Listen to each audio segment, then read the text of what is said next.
Assalamualaikum Ibu-Ibu anggota CGP, selamat sore Ibu Fasilitator, izin membuka ruang coaching hari ini. Selamat Semoga sore. semua dalam keadaan sehat walafiat. Pada hari ini kami akan melaksanakan proses coaching menggunakan alur Tirta dengan saya Aida berperan sebagai coach, Bu Nur Latifah sebagai coachee, dan Bu Kania sebagai observer. Namun sebelum kami mulai proses coaching hari ini, saya akan persilahkan Bu Kania untuk memberikan pengantar pra-observasi agar proses coaching hari ini berjalan lancar dan tetap berpijak pada alur yang diharapkan. Baik, terima kasih Bu Aida atas kesempatannya. Sebelum melakukan proses coaching, ada sedikit yang ingin saya bicarakan terlebih dahulu ya Bu ya. Nanti pada saat coaching antara coach dan juga coachee, saya akan mengamati dan akan menilai sesuai dengan rubrik penilaian coaching. Seperti apakah alur sudah sesuai atau belum, karena memang untuk coaching kan harus sesuai dengan alur Tirta. Juga nanti saya akan mengobservasi apakah Bu Aida sudah memberikan pertanyaan terbuka sesuai dengan kata kunci yang disampaikan, dan nanti juga saya akan mendengarkan respon atau jawaban dari coachee. Apakah sudah sesuai dengan pertanyaan atau belum. Nah, kemudian nanti juga saya akan mengobservasi mengenai prinsip-prinsip dari coaching itu sendiri. Mungkin sebelum melakukan proses observasi ini, ada beberapa hal yang ingin saya tanyakan. Boleh, Bu? Boleh, Bu. Ya. Yang pertama, kompetensi coaching mana yang akan Bu Aida kembangkan dalam proses percakapan nanti? Kompetensi yang ingin saya kembangkan pada coaching kali ini yaitu pastinya tentang kompetensi inti coaching ya Bu ya. Yang pertama tentang kehadiran penuh, yang kedua mendengarkan aktif, dan yang ketiga mengajukan pertanyaan berbobot kepada coaching. Oke, berarti ada 3 kompetensi inti ya Bu ya. Nah, di antara ketiga kompetensi inti tersebut, yang lebih spesifik yang akan Ibu kembangkan itu apa Bu? Oke, secara spesifik saya ingin mengembangkan mendengar aktif agar saya bisa menggali potensi sehingga coachee dapat menemukan solusi yang tepat atas permasalahan yang dialami. Baik, terakhir barangkali Bu ya, indikator yang bagaimana sih yang Ibu inginkan dalam proses coaching kali ini? Ya, saya ingin coachee saya bisa menemukan solusi dari permasalahannya atau menemukan langkah-langkah dalam mengatasi permasalahannya. Baik, kalau begitu Bu, demikian ya Bu pra-observasi kali ini. Silahkan Ibu melakukan coaching bersama Bu Nur Latifah. Semoga lancar. Baik, terima kasih Bu Kania. Ya, selamat sore. Assalamualaikum Bu Nur. Selamat sore. Waalaikumsalam Bu Aida. Ya, terima kasih ya Bu sudah menyempatkan waktu ini buat ngobrol-ngobrol. Tapi sepertinya saya punya waktu hanya 10-15 menit saja ya Bu. Nah, jadi mangga silakan Bu Nur ceritakan gitu apa yang ingin kita bahas sore ini. Baik, terima kasih Bu Aida atas kesempatannya. Dan mohon maaf jika mengganggu waktunya ya Bu. Jadi saya tuh ingin bercerita tentang keresahan saya saat ini ketika proses belajar mengajar di sekolah. Kebetulan kan selain saya guru BK, saya juga di sekolah diberi tugas tambahan untuk mengampu mata pelajaran PKN di kelas 8. Nah, akhir-akhir ini tuh saya merasa jika peserta didik itu kurang antusias Bu di kelas, sehingga kurang bisa mengikuti pembelajaran. Kadang mereka teh terlihat males-malesan, dikasih tugas juga sebagian ngerjain, sebagian juga enggak. Padahal saya merasa saya sudah cukup optimal gitu mengajar di kelas. Jadi kadang bikin saya emosi gitu Bu di kelas gitu.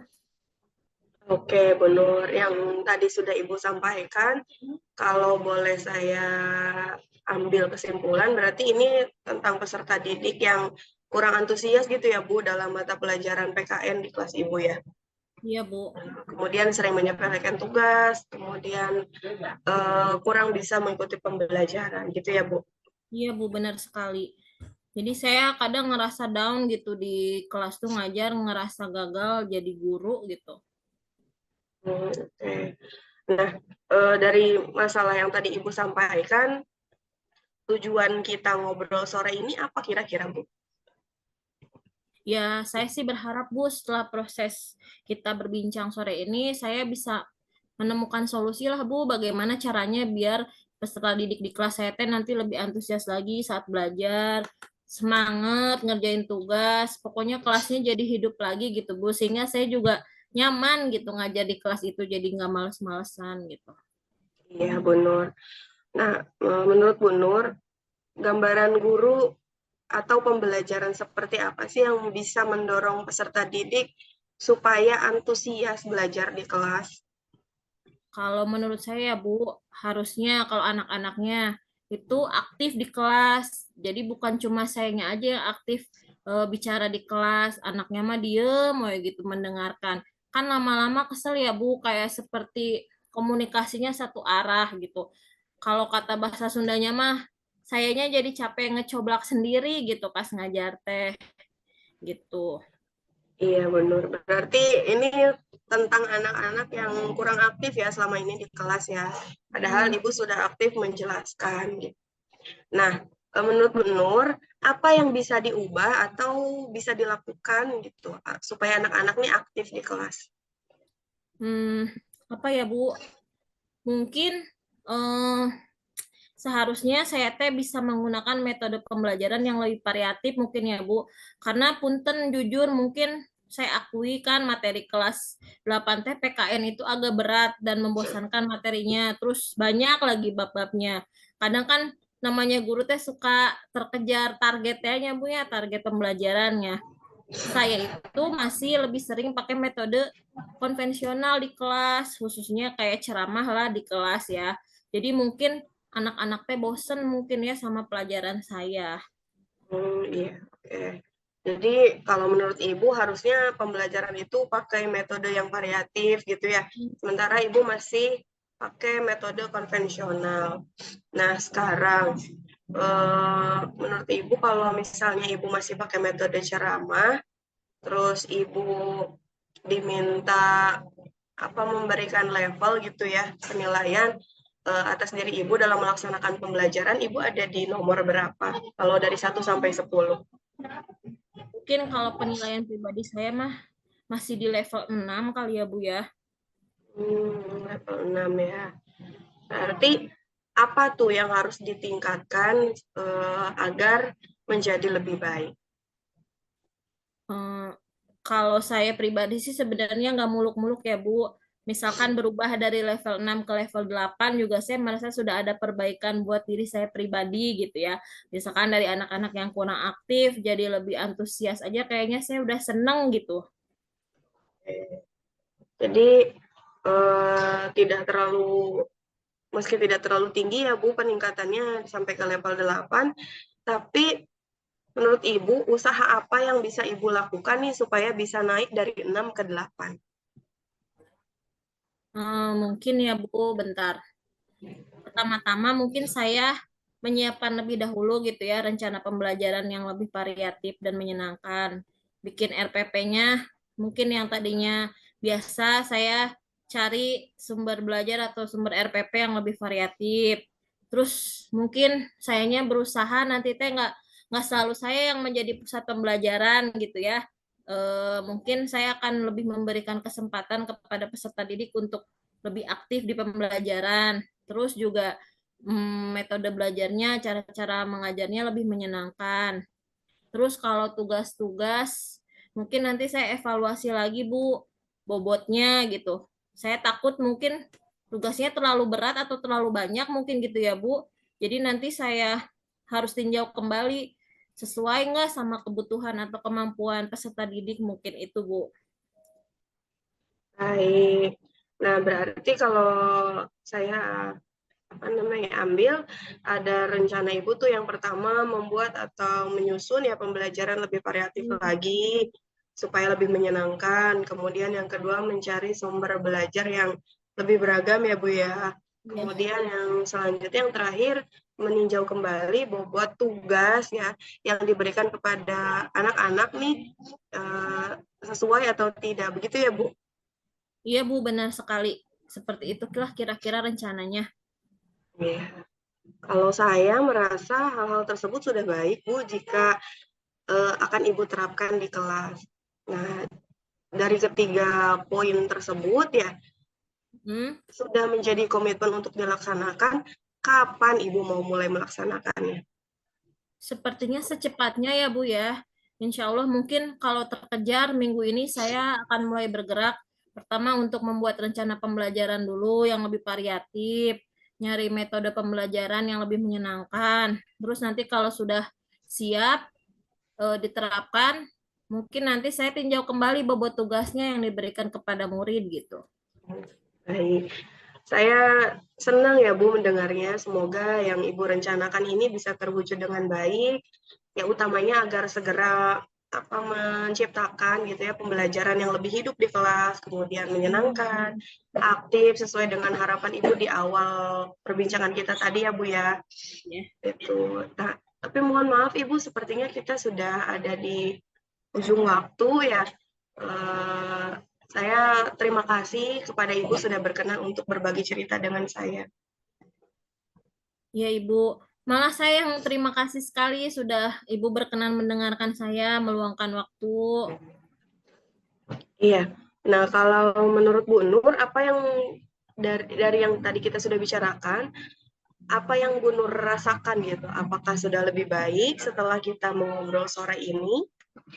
Iya, saya sih alhamdulillahnya merasa lebih tercerahkan ya Bu, termotivasi untuk mengajar bisa lebih baik lagi dan tidak monoton gitu. Karena selama ini kayaknya strategi-strategi itu baru ada di pikiran saya tapi belum saya terapkan. Sepertinya mulai minggu ini saya akan bergerak secara nyata Bu gitu. Oke, terima kasih ya Bu Nur. Saya turut mendoakan nih, semoga apa yang akan dimulai gitu ya, yang direncanakan oleh Bu Nur bisa terwujud, berjalan dengan lancar, kemudian membuat anak-anak jadi lebih antusias belajar sama Bu Nur ya. Amin, Nanti amin Bu. kalau sudah mulai dilaksanakan, mungkin kita bisa ngobrol lagi ya Bu ya, tentang perkembangannya gimana sih gitu. Sudah berhasil atau tidak. Iya Bu, tentu saja bisa. Nanti saya pasti menghubungi Ibu lagi. Oke, kalau gitu. Karena sudah makin sore ya, Bu ya. Jadi saya sudah harus mengakhiri sepertinya, Bu, obrolan kita sore ini. Terima kasih untuk kepercayaan Bu Nur kepada saya ya, mengenai obrolan kita hari ini ya. Iya Ibu, Semoga sama-sama. bermanfaat ya, Bu ya.